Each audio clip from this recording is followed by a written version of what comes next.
요한계시록 1장 20절에서 2장 7절까지 읽겠습니다. 내가 본 내 오른손의 일곱 별과 일곱 금촛대의 비밀은 이러하다. 일곱 별은 일곱 교회 심부름꾼이요 일곱 촛대는 일곱 교회다. 에베소 교회 심부름꾼에게 이렇게 써보내라.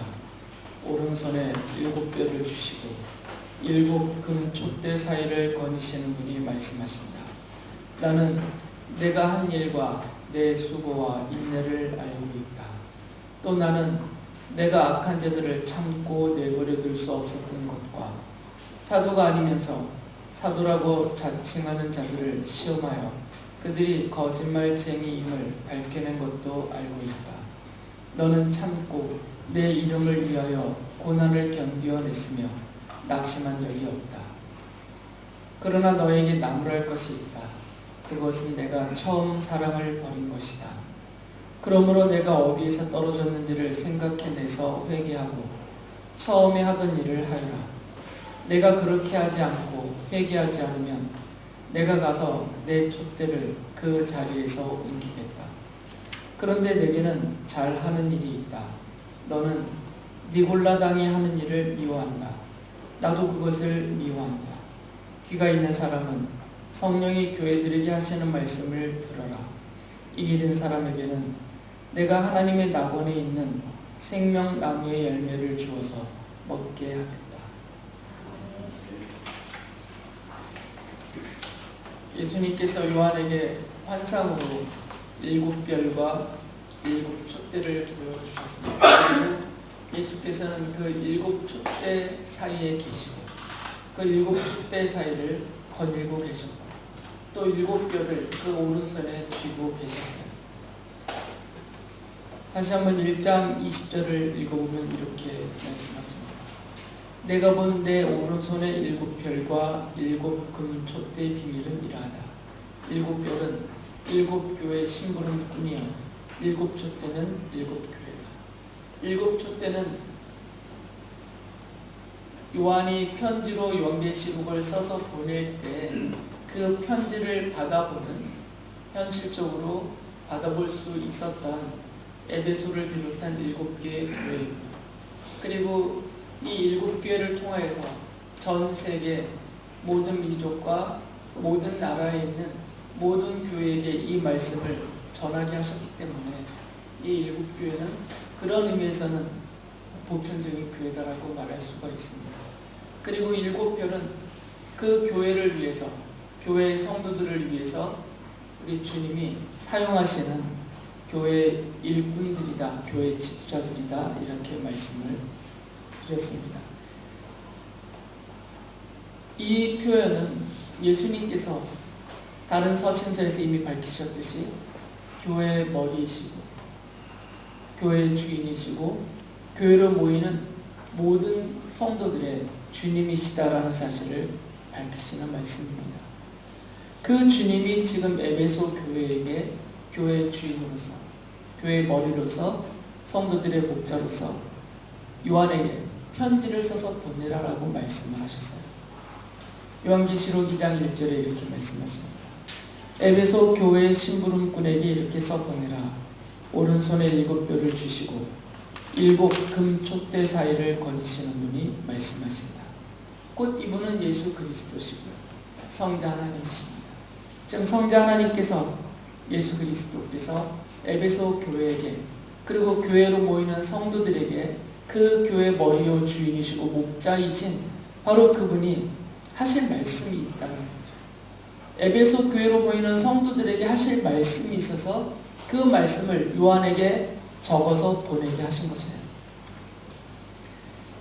사도 요한 시대 때 에베소는 아주 큰 도시였습니다. 로마 제국이 지배하던 시절인데 지금의 튀르키예 지역이죠. 그 당시에는 그곳을 소아시아라고 불렀습니다. 인도 쪽에 인도가 있는 그쪽을 아시아라고 불렀고요. 거기까지는 로마가 손을 미치지 못했기 때문에 유럽 대륙 건너편에 있다 해서 소아시아라고 불렀습니다. 그 소아시아를 로마 제국이 통치하고 있었는데 바로 이 아시아 지역의 총독의 소재지가 에베소에 있었어요. 그러니까 에베소는 군사적으로도 그리고 행정사법적으로도 그 소아시아 지역의 중심지였다는 것을 알 수 있습니다. 그리고 에베소는 큰 항구 도시예요. 원래는 바닷가에 있었던 작은 도시였는데 이제 황제들이 오랜 시간에 거쳐서 에베소를 점점 확장을 하면서 항구로부터 중심지가 좀 더 내륙으로 들어갔을 뿐이에요. 실제로는 에베소는 항구에 접하여 있는 큰 도시입니다. 그렇기 때문에 여행과 무역과 상업 또 사업의 중심지였고요.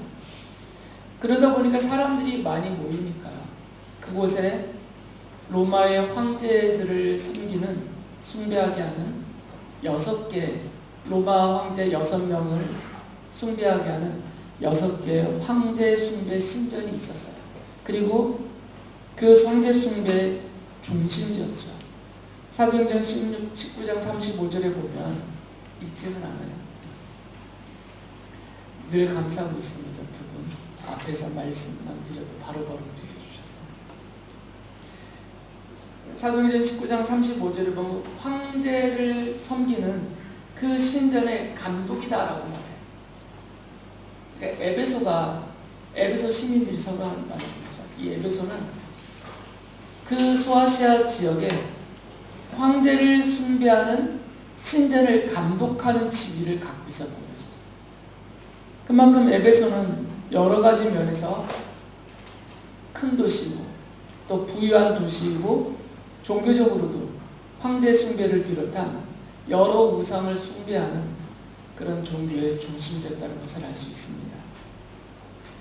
그랬던 에베소에 사도행전을 보면 바울 사도의 그 아시아 선교의 결과로 1세기 중엽부터 에베소는 아시아 지역 기독교의 중심지가 되었어요. 그리고 교회사의 기록을 보면 사도 요한이 중점으로 그의 마지막까지 중점으로 목회했던 지역으로 기록되어 있습니다. 바로 이 에베소 교회에게 그리고 그 교회 성도들에게 주님이 하실 말씀을 편지로 적어서 보내게 하신 것이에요. 에베소 교회에게 보낸 에베소서 2장 1절부터 7절까지의 내용을 보면 크게 두 단락으로 나눠집니다. 하나는 칭찬하시는 말씀이 있고요. 또 하나는 책망하시는 말씀이 있습니다. 그리고 이 칭찬과 책망의 말씀을 통해서 에베소 교회의 성도들을 격려하고 힘을 얻게 하고 소망을 갖게 하기 위해서 마지막에 약속해 주시는 것이 있습니다. 하나님의 복을 약속을 해주세요. 에베소 교회에게 보낸 편지는 이렇게 구조가 되어 있습니다. 먼저는 칭찬을 하시죠. 에베소서 2장 2절과 3절에 보면 이렇게 칭찬하세요. 나는 내가 한 일과 내 수고와 인내를 알고 있다. 너는 참고 내 이름을 위하여 고난을 견디어냈으며 낙심한 적이 없다. 주님이 다 알고 계시다는 거죠. 에베소 교회가 예수 안에서 고난을 당하면서 그들이 믿음으로 어떻게 인내했는지 또 얼마나 수고했는지 어떻게 그 고난을 견뎌냈는지 그 과정에서 낙심하지 않고 불평과 원망과 배교에 빠지지 않았던 그 교회와 교회로 모이는 성도들에 대해서 다 알고 있다는 거죠. 그래서 그 다 알고 계시는 그 부분을 언급하시면서 칭찬을 하고 계십니다. 바울 사도도 에베소 교회에 대해서 감사하며 칭찬을 이렇게 했어요. 에베소서 1장 15절 16절에 보면 에베소 교회에게 편지를 써서 보내면서 바울이 이렇게 말합니다. 그러므로 나도 주 예수에 대한 여러분의 믿음과 모든 성도를 향한 사랑을 듣고서 여러분을 두고 끊임없이 감사를 드리고 있으며 내 기도 중에 여러분을 기억합니다. 사도 바울을 비롯한 사도들 그리고 교회 지도자들 그리고 또 그 사도들의 가르침을 따르는 사도적 교회로 보이는 모든 성도들이 이미 다 들어서 알고 있다는 거죠. 에베소 교회가 갖고 있는 그 믿음, 그리고 여러 사람들, 모든 사람들을 향해서 베풀고 있는 사랑, 십자가의 복음을 믿고 십자가의 사랑을 실천하고 있는 그 에베소 교회에 대해서 다 알고 있다는 거죠. 주님이 아시고 있고 사도들이 알고 있고 사도적 교회로 모이는 주변에 있는 모든 성도들이 다 알고 있다는 겁니다. 모르실 거라고 생각하시면 안 됩니다. 여러분의 믿음과 여러분의 수고를, 여러분의 그 인내를 주님이 다 알고 계세요. 그리고 주님이 아시는 그것을 또 신실한 믿음의 사람들은 다 알고 있습니다. 그리고 그것을 지금 칭찬하시고 계세요. 왜 그러냐면 지금도 고난을 당하기 시작했고 앞으로 더 심한 고난을 당할 것이기 때문에 그 과정에서 에베소 교회 성도들이 힘이 너무 들어서 낙심할 수가 있거든요. 포기할 수도 있습니다. 사람이다 보니까. 그래서 낙심하지 않도록, 포기하지 않도록 격려하고 힘을 실어주시고 또 소망을 갖게 하시기 위해서 먼저 내가 다 알고 있다. 사도들이 다 알고 있다. 모든 사도적 교회로 모이는 성도들이 다 알고 있다. 아주 잘하고 있다. 이렇게 칭찬을 하고 계세요. 여러분에 대해서도 다 알고 계십니다. 모르시는 것이 정말 1도 없습니다. 주님은 다 알고 계십니다. 바울 사도가 이제 에베소 교회를 떠나서 예루살렘으로 올라가는 길에 에베소 교회 지도자들을 불러서 그들에게 교회를 맡기면서 권면을 해요. 그때 이런 말을 합니다. 사도행전 20장 29절 30절에 보면 내가 떠난 뒤에 사나운 이리들이 여러분 가운데로 들어와서 양떼를 마구 헤아리라는 것을 나는 압니다. 바로 여러분 가운데서도 제자들을 이탈시켜서 자기를 따르게 하려고 어그러진 것을 말하는 사람들이 나타날 것입니다. 바울 사도를 비롯한 사도들이 그곳에서 머물면서 교회와 성도들을 가르치고 이끌 때에는 나타나지 못했어요, 사람들이. 그런데 절대적인 권위를 갖고 있던 사도들이 그곳을 비우면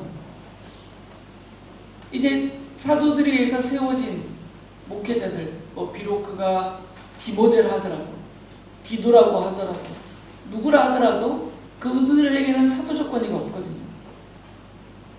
그러니까 이제 만만하게 보여서 숨지고 있거나 찾아오지 못했던 바울 사도의 표현대로 하면 사나운 이리떼들이 교회 안에 들어오기 시작할 것이다 라고 바울은 벌써 염려를 하고 있어요. 그것이 보이니까. 그래서 경계를 쌓고 있는 것입니다. 그런데 바울이 말한 것처럼 바울이 떠나고 또 사도 요한도 떠나고 좀 갇혀있잖아요, 밤무섬에. 그리고 박해가 시작이 되고 교회가 힘이 약해지니까 에베소 교회 안에 그리고 그 주변 일대의 교회들 안에 사나운 이리떼라고 표현한 그들이 들어왔다는 것이죠. 그래서 예수님께서 에베소 교회를 지금 칭찬하는 내용 중에 그것이 담겨 있어요. 요한계시록 2장 2절에 보면 이렇게 말씀하세요.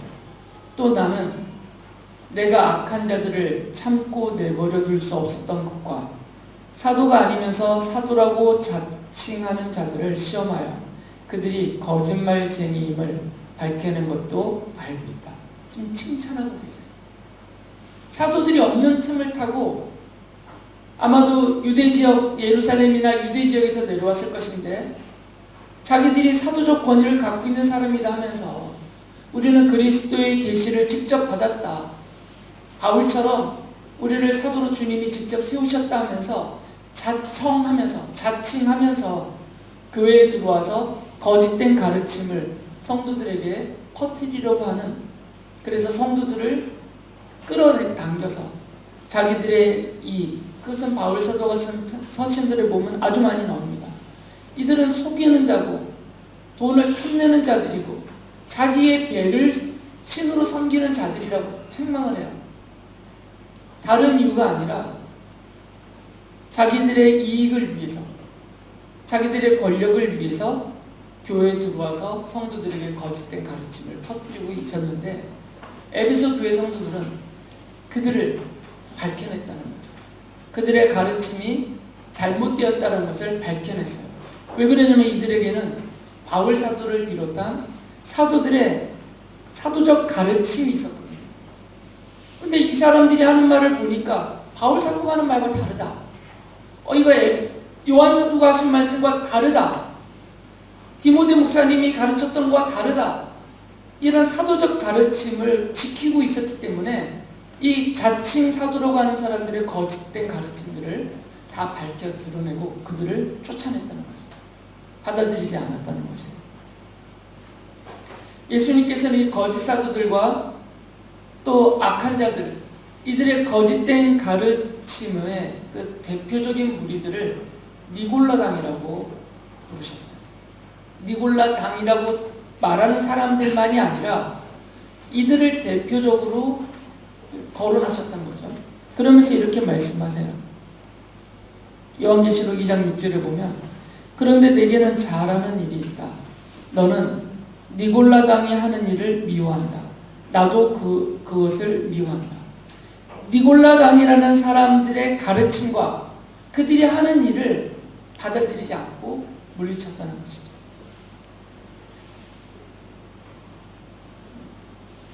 이 거짓된 가르침을 교회 안에 퍼뜨리려고 하는 사람들 중에 한 부류예요.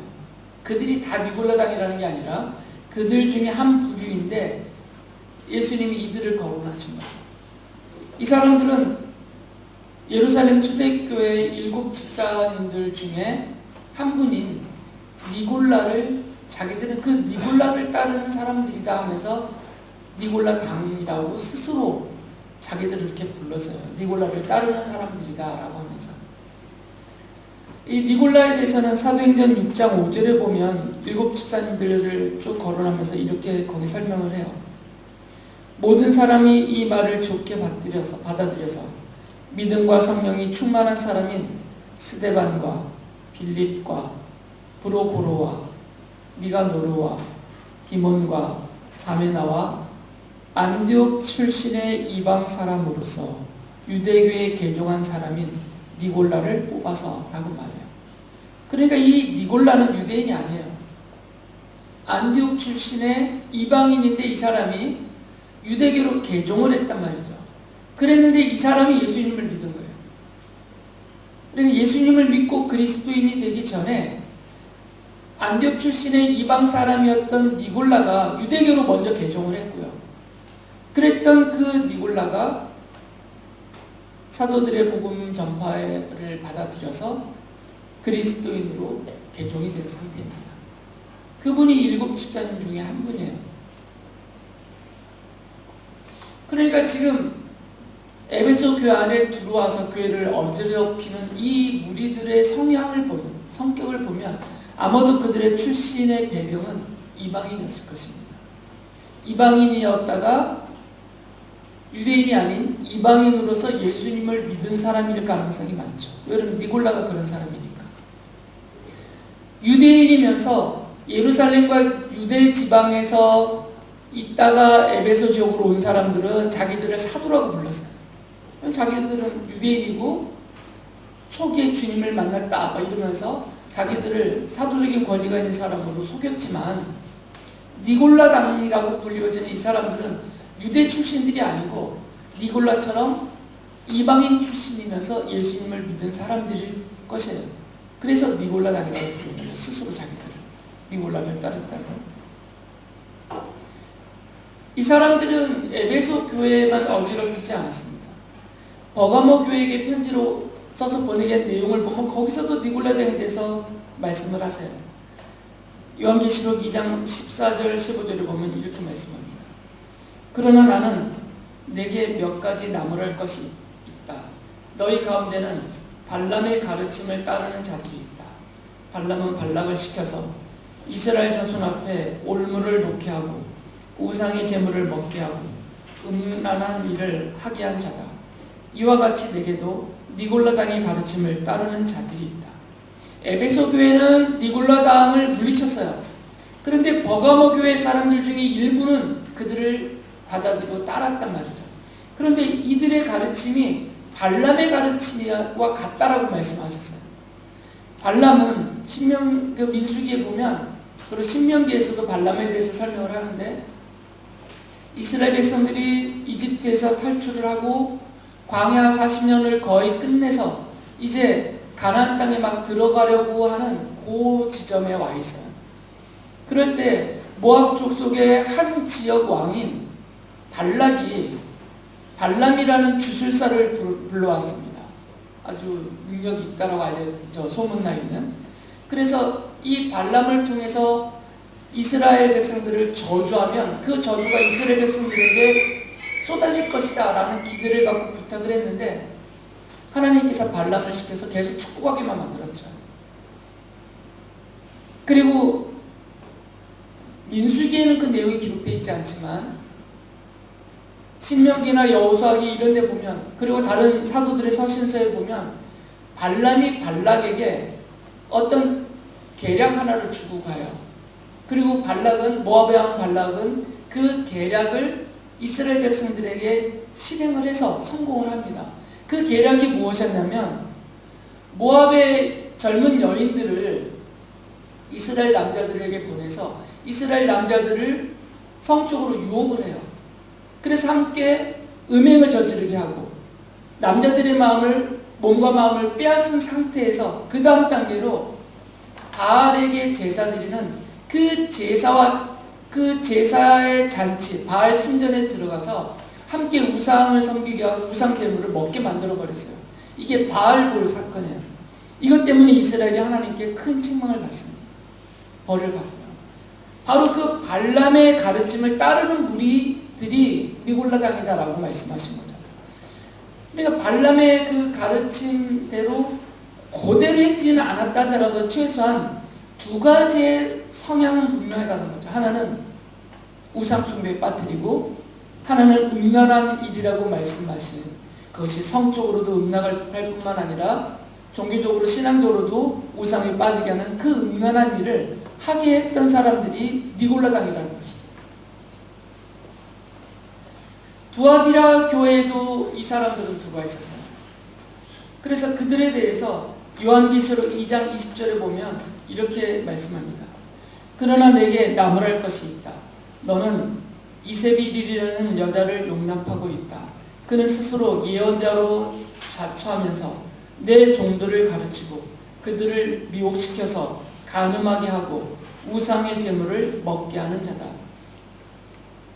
그러니까 지금 이 니골라당의 가르침의 핵심은 우상 숭배와 그리고 음란한 일, 거기는 성적인 문란함도 포함된 그런 음란한 일들을 가르치고 퍼뜨리면서 성도들을 거기에 빠뜨리고 있다는 것이죠. 지금 현재 한국교회 안에 이것 때문에 이단들이 득세하고, 이것 때문에 뉴스에 교회와 목회자들이, 성도들이 계속 나오는 거죠. 이 가르침을 받아들였기 때문입니다.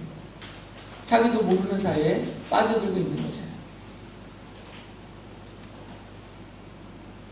교회의 주인이신 예수 그리스도는 이렇게 예수 안에서 당하는 그 고난을, 그리고 그 인내를, 그리고 그 수고를 낙심하지 않고 믿음으로 지켜나가고 있는 에베소 교회를 칭찬하셨어요. 그리고 에베소 교회가 우상 숭배와 여러 가지 음란한 일에 빠뜨리려고 하는 니골라당이 대표로 하고 있는 악한 자들과 거짓 사도들, 이들을 다 물리치고 그들의 가르침을 받아들이지 않았다고 칭찬하셨어요. 이것은 에베소 교회 성도들에 대해서만 하시는 말씀은 아닙니다. 주님은 모든 교회와 모든 성도들의, 그리고 그들의 그 예수 안에서 당하는 고난을 믿음으로 이겨내는 모습, 그리고 인내하는 모습, 끝까지 말씀을 지키려고 하는 모습, 이런 악한 자들과 거짓된 가르침을 물리치는 그 모든 모습을 다 알고 계세요. 그리고 그것에 대해서 칭찬하고 계십니다. 이것으로 먼저 위로를 받고 격려를 받으라라고 말씀하고 계세요. 이것은 에베소 교회 성도들을 대해서만 하시는 말씀은 아닙니다. 지금 교회로 모이는 여러분들에 대해서도 주님이 해주시는 칭찬의 말씀이에요. 저희 교회가 비록 재미는 없지만, 요란스럽게 하는 일도 없지만, 그리고 뭐 작은 소그룹 모임도 없지만, 그러나 우리가 자부할 수 있는 것은 최소한 우리는 사도적인 가르침을 어떻게든 따라서 그 가르침을 쫓아서 올바른 사도적 교회를 세우고 사도적 전통을 따라서 주님을 올바르게 섬기려고 이단과 거짓된 가르침을 쫓아내고 받아들이지 않는 그러한 모습에 대해서는 자부심을 갖습니다. 분명히 주님이 알고 계실 것이고 우리를 그 부분에서는 칭찬하실 것이에요. 그런데 안타깝게도 에베소 교회에게는 이런 칭찬받을 일과 함께 책망받을 부분들이 있었어요. 그래서 주님이 이렇게 그들을 책망하십니다. 계시록 2장 4절에 보면 그러나 너에게 나무랄 것이 있다. 그것은 내가 처음 사랑을 버린 것이다. 사도 요한이 요한일서 3장 11절에 보면 이렇게 말했거든요. 여러분이 처음부터 들은 소식은 이것이니 곧 우리가 서로 사랑해야 한다는 것입니다. 에베소 교회를 비롯한 모든 교회가 처음 십자가의 복음을 들었을 때, 받아들였을 때 그때 함께 받은 계명이 십자가의 사랑으로 서로 사랑하라는 계명이었어요. 그러니까 주님의 책망을 보면 에베소 교회가 지금 십자가의 복음에서 벗어나진 않았어요. 이런 거짓된 가르침을, 사도적인 말씀과 가르침에서 어긋나는 것들을 물리쳤으니까. 그런데 이 처음 사랑을 버렸다고 책망하신 것을 보면 아마도 십자가의 사랑을 버린 것 같아요. 십자가의 사랑을 제대로, 처음에는 실천을 열심히 했지만 뒤로 가면서 지금 이 편지를 기록하고 계시는 이 시점에는 거기서 많이 퇴보했다는 것을 알 수가 있습니다. 사도행전에 보면 주님이 책망한 에베소 교회가 버렸다는 그 처음 사랑의 모습을 대략 짐작할 수가 있습니다. 좀 길지만 읽어드릴게요. 사도행전 2장 42절에서 47절 보면 예루살렘에 처음 세워진 예루살렘 초대교회 공동체 모습을 이렇게 길게 설명해 주고 있습니다. 그들은 사도들의 가르침에 몰두하며 서로 사귀는 일과 빵을 떼는 일과 기도에 힘썼다. 모든 사람에게 두려운 마음이 생겼다. 사도들을 통하여 놀라운 일과 표징이 많이 일어났던 것이다. 믿는 사람은 모두 함께 지내며 모든 것을 공동으로 소유하였다. 그들은 재산과 소유물을 팔아서 모든 사람에게 필요한 대로 나누어 주었다. 그리고 날마다 한 마음으로 성전에 열심히 모이고 집집이 돌아가면서 빵을 떼며 순전한 마음으로 기쁘게 음식을 먹고 하나님을 찬양하였다. 그래서 그들은 모든 사람에게서 호감을 샀다. 주님께서는 구원받는 사람을 날마다 더하여 주셨다. 에베소 교회를 비롯한 이방인 지역 교회는 이 예루살렘 교회의 모습을 분명히 따라했을 것이에요. 예루살렘으로부터 온 전도자들을 통해서 십자가의 복음을 들었기 때문에 당연히 교회의 원형으로, 모형으로서 예루살렘 교회와 그 교회 공동체 성도들의 모습을 그들도 따라했을 것이고요. 에베소 교회도 그렇게 살았을 것이에요. 그런데 지금 그것을 잃어버렸다는 것이죠. 바울 사도도 이것을 칭찬했었거든요. 다시 한번 에베소서 1장 15절 16절을 보면 그러므로 나도 주 예수에 대한 여러분의 믿음과 모든 성도를 향한 사랑을 듣고서 여러분을 두고 끊임없이 감사를 드리고 있으며 내 기도 중에 여러분을 기억합니다. 그러니까 사도들로부터 칭찬받을 정도로 예루살렘 교회 공동체를 그대로 보고 따라서 살았던 교회가 에베소 교회였는데 지금은 그 모습이 없다는 것이죠. 아예 없진 않겠지만 처음에 비해서 많이 퇴보했다는 것이에요. 이 에베소 교회는 사도들의 그 가르침을 따르면서 주 1세기 이방인 지역 교회의 중심지였거든요. 그러니까 당연히 이런 칭찬을 받을 수 있었어요. 그런데 지금 그 모습을 잃어버렸다고 책망을 받고 있는 겁니다. 그래서 주님이 책망하시면서 이어서 이렇게 말씀하셨어요. 요한계시록 2장 5절에 보면 그러므로 내가 어디에서 떨어졌는지를 생각해내서 회개하고 처음에 하던 일을 하여라. 처음에 하던 일은 십자가의 사랑으로 서로를 사랑하는 바로 그 일입니다. 앞서 읽어드렸던 사도행전 2장 42절에서 47절까지에 기록된 교회 공동체 아름다운 초기의 모습, 에베소 교회가 그것을 보고 본받아서 따라했던 그 모습, 그것이 언제 끊어졌는지, 어떻게 변질했는지 그것을 기억하고 다시 뉘우치고 돌이키라는 것입니다. 주님은 단순히 막 진노하셔서 벌하시려는 게 아니에요. 칭찬과 함께 책망을 하시면서 에베소 교회가 예수 안에서 고난당하고 있는 이 교회와 성도들이 힘을 얻도록 그들을 격려하고 힘을 얻게 하려고 칭찬과 책망을 함께 하고 계시는 거거든요. 그래서 무서운 경고의 말씀을 덧붙이셨습니다. 요한계시록 2장 5절에 보면 내가 그렇게 하지 않고 회개하지 않으면 내가 가서 내 촛대를 그 자리에서 옮기겠다. 앞서 우리가 1장 20절에서 봤듯이 촛대는 교회입니다. 교회는 어느 특정한 지역에 고정된 건물이 아니에요. 그리고 그 지역에 만들어진 조직체가 아닙니다. 연구하지 않아요. 어느 지역에 수천억짜리 교회 건물이 세워졌다 해도 그 교회 조직이 10만 명, 20만 명의 큰 조직을 이루었다고 해도 그것 때문에 영구적인 교회가 되지 않습니다. 교회는 성도들의 신앙 공동체로서 유동적입니다. 성도들의 신앙 공동체로서 세워진 교회가 신앙이 사라지면 교회도 사라지는 것이에요. 신앙 공동체가 와야 되면 교회도 와야 되는 겁니다.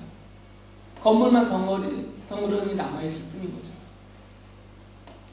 교회의 주권은 주님께 있고, 그러니까 당연히 주님이 교회를 세우기도 하시고 교회를 옮기시기도 하실 수 있어요. 그 지역에서. 그래서 이렇게 경고하신 겁니다. 주님은 하나님의 이름을 도용하기만 하고 신앙 공동체로서 주님을 머리로 섬기지 않는 교회를 전혀 지지하지 않습니다. 아무리 커도, 아무리 대단해도. 주님이 경고하신 말씀대로 에베소 교회를 비롯한 아시아 지역의 융숭했던, 왕성했던 교회들은 이슬람 국가들에 의해서 로마 제국의 붕괴와 함께, 몰락과 함께 완전히 사라져버렸어요. 그래서 지금은 흔적만 남아있습니다. 에베소 교회에도 지금은 가면 흔적만 있습니다. 교회가 없습니다. 그래서 주님이 이제 약속을 해주세요. 칭찬하시고 그리고 책망하시면서 그리고 이제는 약속을 하세요. 이 모든 것은 다 성도들을 격려하시기 위해서요. 힘을 주시고 이들이 예수 안에서 고난당할 때 낙심하지 않도록, 포기하지 않도록, 넘어지지 않도록 하기 위해서 칭찬도 하시고 책망도 하시고 경고도 하시고, 그리고 이제는 마지막으로 하나님의 복을 약속을 하십니다.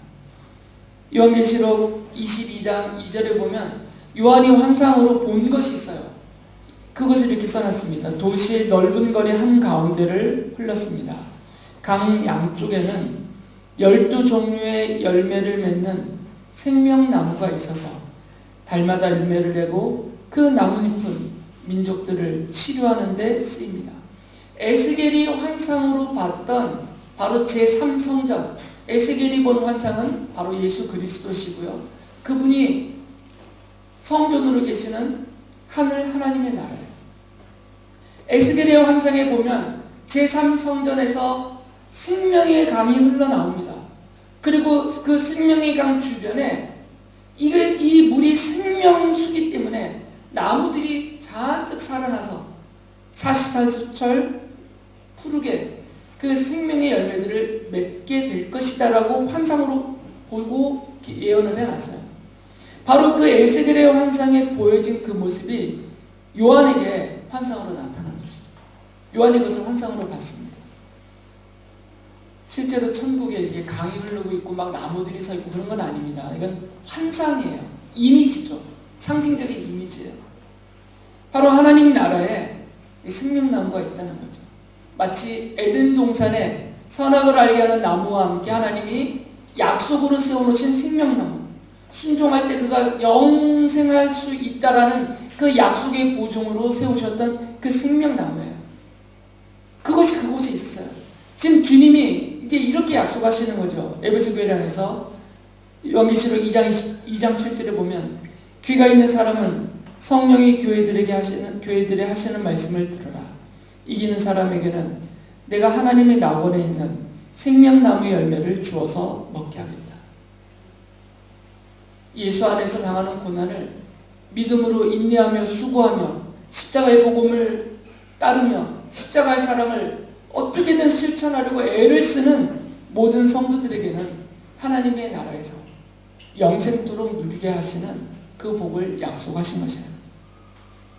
주님은 교회와 성도가 십자가의 복음을 떠나거나 그리고 십자가의 사랑을 실천하지 않는 이기적인 태도에 빠지면 그 촛대로 옮기십니다. 주님은 그 지역에서 그 교회를 없애버리세요. 실제로 역사에 보면 허다합니다. 그리고 그 성도에게 주셨던 은혜와 영광도 거둬가세요. 두려움을 가지셔야 됩니다. 한 번 받은 은혜를, 한 번 받은 영광을 내가 아무 짓을 해도, 아무 일을 해도 속된 말로 개판을 쳐도 계속 누릴 것이라는 착각하시면 안 됩니다. 주님이 성도들에게, 교회에게 은혜를 주시고 영광을 얻게 하시는 이유는 그 교회와 그 성도들을 칭찬하셨을 뿐만 아니라 도구로 쓰시기 위해서거든요. 그런데 그것을 다 잃어버리면 당연히 도구적 가치가 떨어지니까 다 거둬버리십니다. 주님은 예수 안에서 당하는 고난을 믿음으로 이기면서 십자가의 복음을 전하며 십자가의 사랑을 실천하는 교회와 성도들에게 하나님 나라의 영생과 안식과 평화를 약속하셨습니다.